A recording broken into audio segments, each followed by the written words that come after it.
Good morning, good afternoon, or good evening, right from here. I've always gone through this process of showing you or teaching you how to do goat farming. Where do we go in goat farming?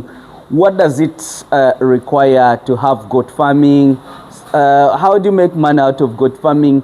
I've been teaching you a lot, and I promised you that whatever information that you need about goat farming or livestock farming in general, but basically I really love to specialize. So that's why you see Hamis is talking about goats today after 10 years, after many years, because most of you have been following me. You've never seen Hamisi covering up a documentary about maybe tourism, maybe what.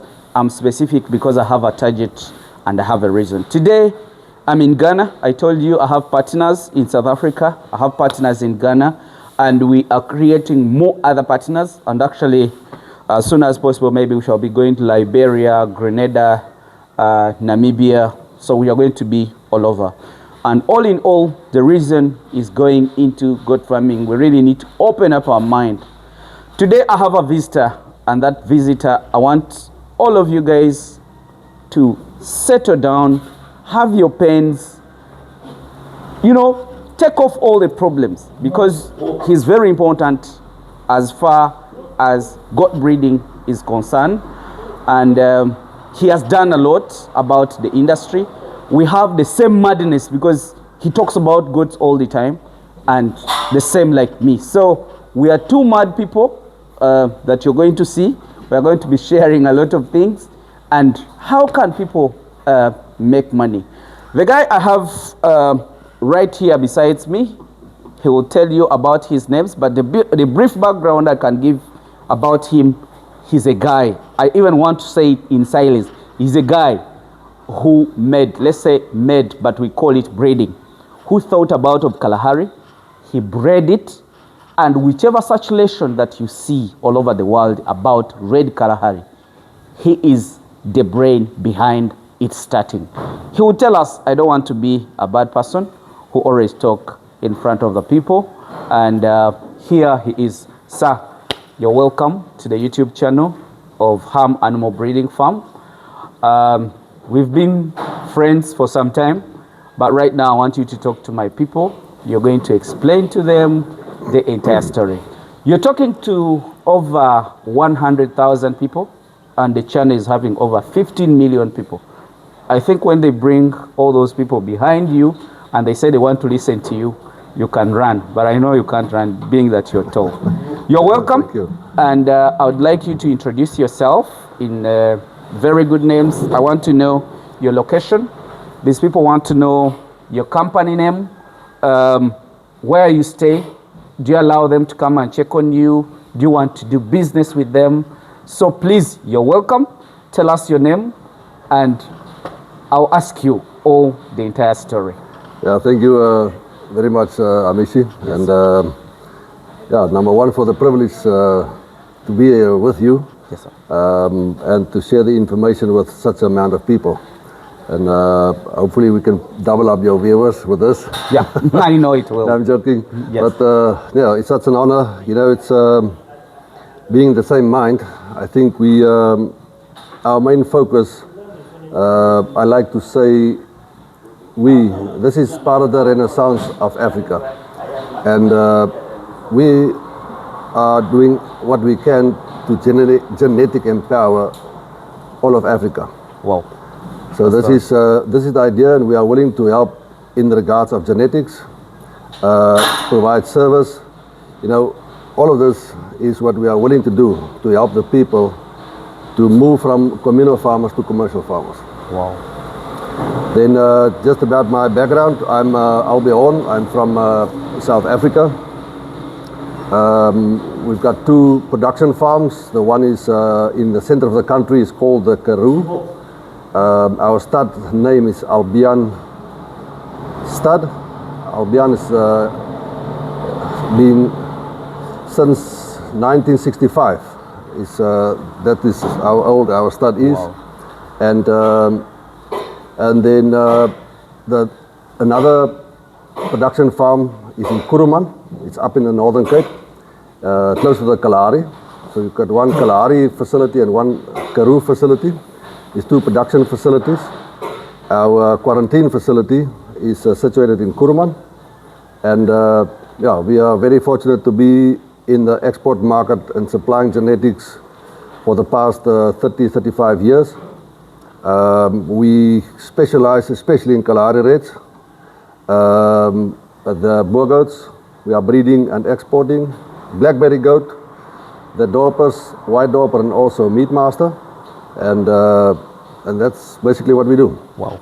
You said you have 2 farms in South Africa? Yes. Please have a seat. You know, when you're a farmer, and I welcome you in the studio. Guys, this is our studio of farmers. Farm studio. And I think we are very happy to sit here with our dung all over the world. So you told me you have 2 farms in South Africa, one in Karoo and one was where? Kuruman in the Kalahari. Kroma. Yeah. So first and foremost, I would really need to know about all that. But I'm super excited to see that the lions that you see in the background, they all came from your brain. Guys who are viewing us, many of you say that you've made your breed, you have your breed.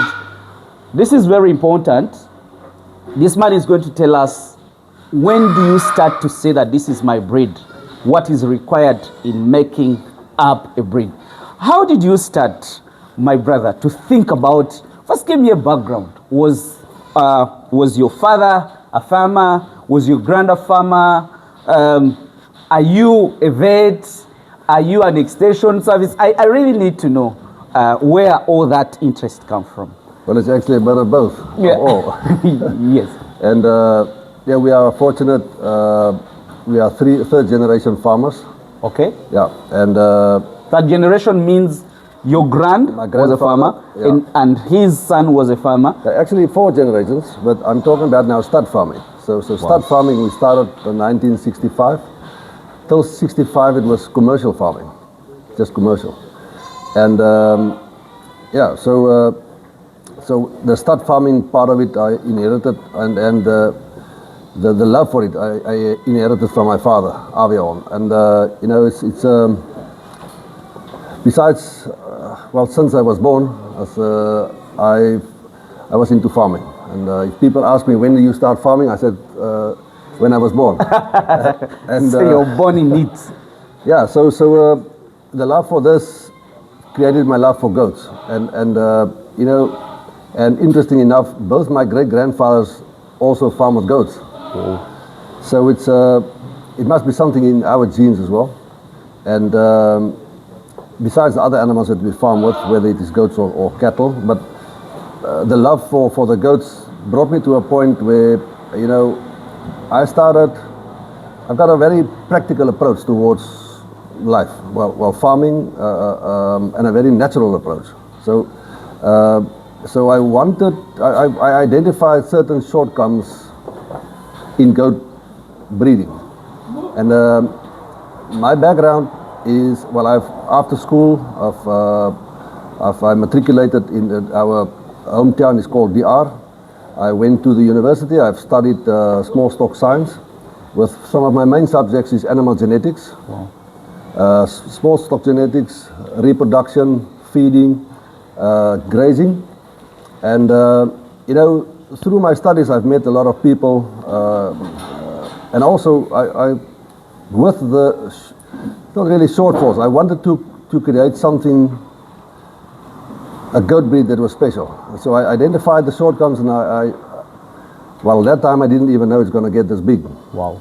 So I started selecting, and I was fortunate to know people in the Agriculture Research Council of South Africa, at Studbook, at the Register of Stock Improvement, and all of this. So to say that what I wanted to have was a hardy goat breed with very good mother abilities that we can farm extensively with. So I went to see where I can get these characteristics, and it was with the indigenous animals. Wow. So then I first just selected goats, and Then I thought of going, let's go for something different. And I started out of the indigenous animals, start to select the brown goats, the red ones. Why brown in all of them? So the reason for the brown, well, number one, in South Africa, brown, we call it red, is a commercial color. Oh, okay. Well, being said that, it's something different. And, and in Africa, a lot of the indigenous animals is of brown color. Even if you look at the game, Yes. different species It's is brown. Yes, yes. So brown is an indigenous color. So the advantage of the brown is number one is different. So brown is brown, so it's Yes. a different color. Yeah. It's a commercial color. So people, if they see it, they want to have it It's attracting. a lot. Wow. So, because it's beautiful. Yes. Then the third thing is they are very hardy. Because coming from the indigenous goats, so what I've been trying to do is the past 35 years is to keep the indigenous qualities, the hardiness and the mother abilities. So they are exceptional hardy. And because we farm in semi-desert areas like the Karoo and the Kalahari, this is where we select them. And this is where they strive and survive. And this is why they are so hardy. So that's the hardiness. Mother abilities, it's got very, very well formed udders and teats. So the kids can suck easily, so the mortality is low. The mothers can produce extensively. They can take sunshine because they are 100% pigmented. They can strive and survive. You will see even on your farm, they don't care about shade, they lie in the sun because they can. Wow. So they can take the heat. The advantage of this is they can graze for longer periods. And that means they can higher food intake. This means having more food inside, better production, better reproduction. Another advantage is it camouflages itself in the bush, Wow. on the mountains. Wow. So predators and birds can't see it. Well, obviously you can see them also, Yes. but that's an advantage. Oh. So that was the reason behind it. And when I started it, the idea was not to Go further. go this big. Yeah, the idea was to go further, but to create something For your own. for myself to farm commercially Yes. on our extensive land. So it went to the extent of next level was, so this need to be registered now as a breed. Wow. This brings us to the next very important point. Yes. So I have some two questions to put up there. You said you are born in a generation of farming. I want these guys to understand it. That he was born in a farming family, the grand and the grand. That's what I was talking about. We don't have that in Upper Africa, that people can do farming from here to there to there. So we don't take it as a business. But you grow up knowing that it is a business. Now, I want to ask you another question. Which breeds did you adapt such that you came up with that? And how long did it take to come up with that breed? As I said, I've selected it, no specific breeds. So I went especially, and this is why I told today, I've got 5 different bloodlines Yes. on my farm. So I've got a closed herd. So I mix the different bloodlines with each other. Okay. So I keep them apart. Because those 5 bloodlines is coming from 5 total different areas in our country. Okay. But they were all local. You didn't mix in a Boer or something? All local. So it came from 5 different areas. Wow. So then in those areas, all communal areas. So we select out of there the best ones, the best indigenous ones. At that time it was, we were looking for size, Yes. length, width, good udders from the start. And they were all brown, Wow. all solid brown. But let me ask you another question. The local animals that we always have in Africa, their ears are erected. How come that you bred and you got the ears which exactly looks like the Boer, and even the face and the body? I tend to think that internationally, Yes. All goats are connected in some way. I think I need to start with how the process went of registering the breed, and you will see how we show it was a different breed. But just to answer the question of the ears, now one of the big advantages of the big ears, it helped them to cool down. This is why it's got this size of ears. And if you see in India, there's goats with ears this long. Yeah, I have seen it, sure. Now, your milk goats got short ears like this. Yes. So it differs. But so there must be some influence of Indian goats somewhere.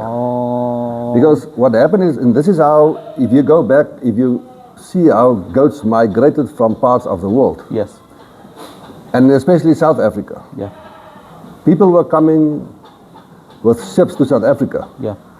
And goat milk and goats were part of their livelihood. Okay. So they bring them with us. So whether it was Nubians or whatever kind of goats, because you will see we've got some spotted goats in South Africa now, they call it the Xhosa lop ear. Yeah. But I'm not saying it is. It might have been a cross between those two, but the African conditions selected it into a hardy animal and into what it is. Yeah. So the long ears come from, even the boer goat's long ears is coming from somewhere. Yes. That's what I was asking. It's also a breed that have been established out of indigenous. So the local breeds that you got, some of them had long ears. That's it. Wow, perfect. So I think if I take the way that I needed to go to register it as a breed, it will explain a lot. Yes, please go there. So very excited to hear that. Yeah. So again, the advantage was I knew the people in the industry. I make it my work to went to the register of stock improvement. Yes. To get down the details of what we need to do to register this as a breed. Yes. Because now, in South Africa, what I first done, I was not the first guy with brown goats. Let us understand that. It was there. There was, at that stage, 4 or 5 guys, Namibia, Botswana, South Africa, that had brown goats. So what I did is, we needed DNA samples, because what we needed to show was this was a separate breed. And the only way to show it's a separate breed was to do DNA test. So the registrar asked me to go and get DNA samples. Now, I went to all of those breeders. And the way you take, interesting, is how you take DNA samples. Is at the tip of the tail of the goat. You take the hair, you pull it out. And the stems of the hair, I don't know if you call it the stem, what do you call it? Yeah, still the root. The root of the hair. You put it in a bank, little bank bag.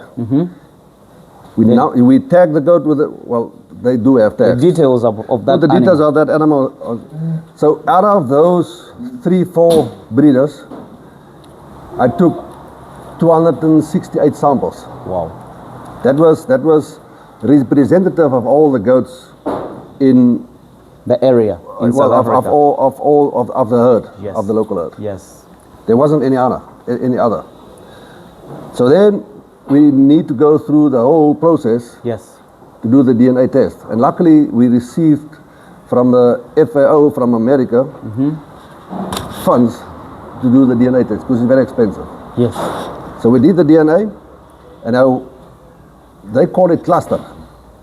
So if you put the DNA inside the computer, number one, the DNA have been done. So that DNA profile get to put into the computer. Now on the computer is the DNA profile of the boer goat, the Saanen, the Angora, the Nubian, whatever is there.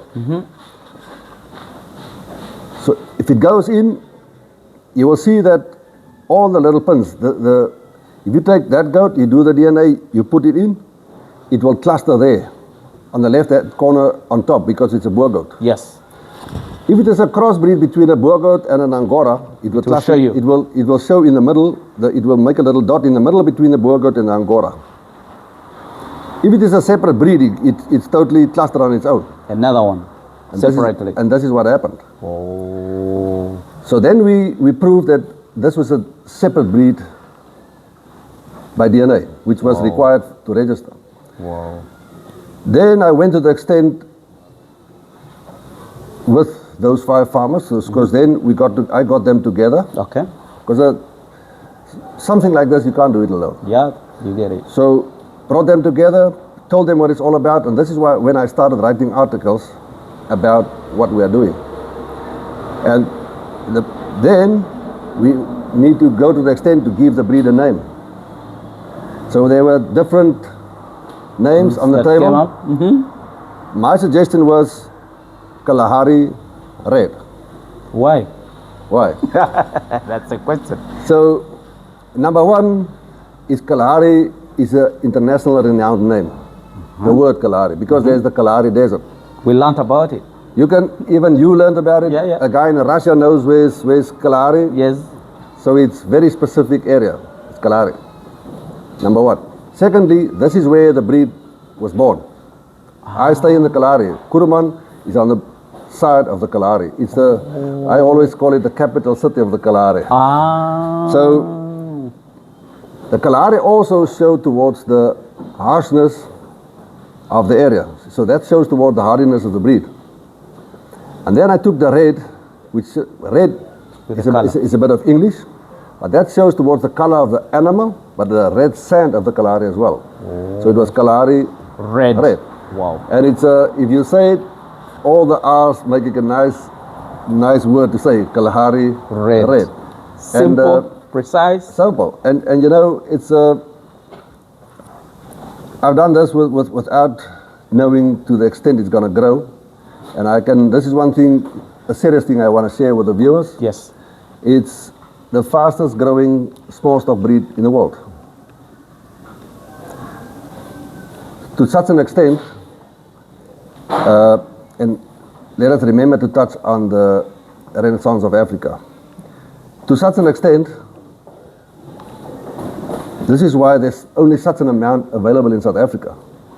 We are exporting half of our national herd every year. Wow. But you reproduce it.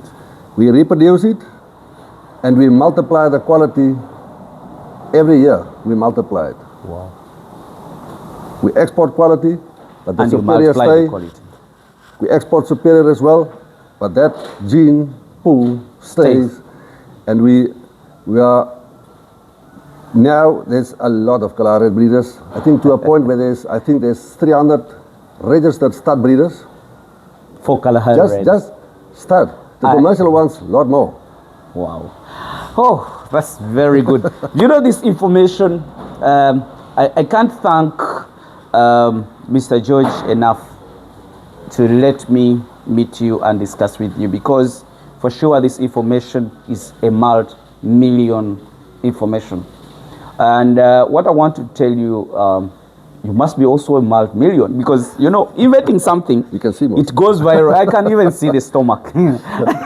It goes viral, and it goes even beyond what you expected it. You're a hero. You know, we always say somebody, you know, in Africa for us, we celebrate the death, but we need to have a statue. I don't know whether they made it already in South Africa, but you need to have a statue of you so that we don't forget about you. Because this breed that you really made, it will never go away from the circulation. Like it or not, if you do the DNA of different animals in Africa, you find that it is having a Kalahari. People are demanding for it in our country, and they love it. Other people just love it. But I have a question I want to ask you. Now you're selling off all the animals. Every time we call you, we need Kalahari, you have Kalahari, you have. How are you intending to stay with the animals? Won't people give you money and then you stay without animals? You know, this is a very exciting topic. Yes. Because this brings us to reproduction. Yes. And to super reproduction. Yes. Because the only way to enhance the quality and the amount of what we do is to go artificial. You know, we are in the process. We are fortunate to have access in South Africa to the technology. I do normal artificial insemination, I do myself. with my own top bucks and all my top females. So this is the way we prolong and we preserve and are able to produce a large number of top quality animals. So I use at the moment I've got 5 SA champion bucks, which I'm using on top of 400 females. So I do all the 400 with 5 bucks. Wow. Different bloodlines, different genetics, different qualities that I want to enhance. So number one, and so the variety is there. So inside selection, if you need a big gene pool to select, this is what we have established. The second thing is we do embryo flushing. Now, to come back to the AI, there's not a lot of people that even understand what artificial AI is. Insemination. So this is where we take the semen of a buck, whether it is fresh or frozen. Yes. We synchronize the females by hormone to be receptive. Yep. We put the semen inside. Okay. So that's short and sweet. If we go into the long-term AI now, I think that's a discussion for another day, which we can do. Then the second thing is we do embryo flush. So what we do now is we also synchronize the females. We get them to super ovulate by injecting double, triple the amount of hormone. So we instead of giving 2 eggs, they can give 25 or 30 or even 40 inside. Then we do the artificial insemination to fertilize those eggs. Yes. Then practically there's 20, 25 kids inside her. Embryos. Yes. So on day 7, again, it's a very technical process, but just for the viewers to at least have an idea. To have an idea of what we do. Yeah. So now the female take out the uterus, put it on top. We don't cut it off. Yeah. Put it on top. Then we flush the embryos out of the uterus horn. Out. Put it under a microscope. See it. It's alive. Then we've got females being prepared to be receptive. The uterus being receptive for the embryo. So she's only the carrier. So then we take that embryo, put inside the surrogate. Yes.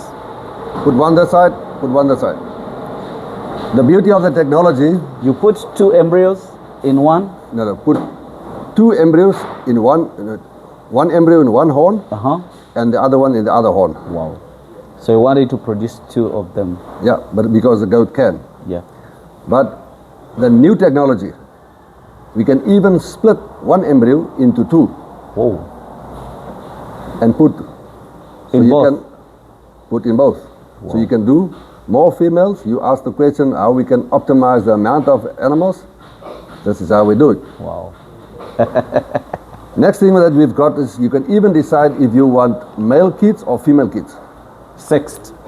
So we use sexed semen. So if you want to up the amount of females, we do that. Wow. I don't want to take a lot of your time, but we're going to do another video explaining artificial insemination. So guys, my people, I just don't want this man to unleash a lot of things. I don't want to prolong a lot of, I don't want to do a lot of a long video, but actually this guy has a lot of information that he's supposed to unleash. Today, we are going to have more other videos. But exactly, he's my senior, and very soon I'm going to be in South Africa. We've done the training of artificial insemination here, but now we need hands-on, so I'll be flying to South Africa very soon. Whatever he's talking about, I'm going to be doing it in Uganda. I told you I'm a retired man who definitely want to settle and do my science. This man still has a lot of stories that we need to know about him. Meeting such kind of people makes your heart and your brain grow bigger and bigger, because most of the time we think we can't do it.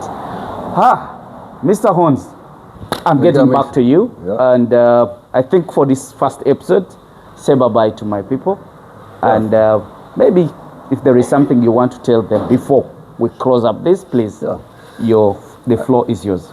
Again, thank you for the opportunity. Yes.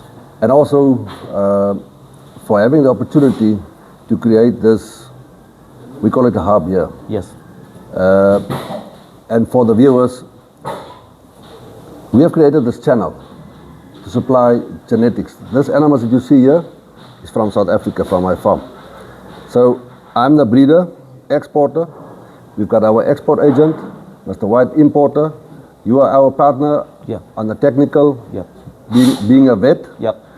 So we want to supply the whole chain. So service, information, animals, it's available here. This is what we've created.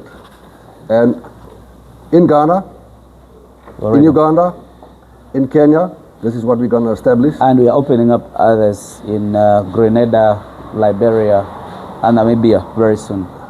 This is why I call this the Renaissance of Africa. Wow.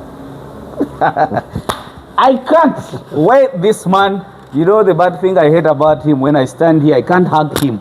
I just waste him, because that's where I can end. Guys, let me just wish you the best. Wait for the next episode about the same. Bye-bye for now.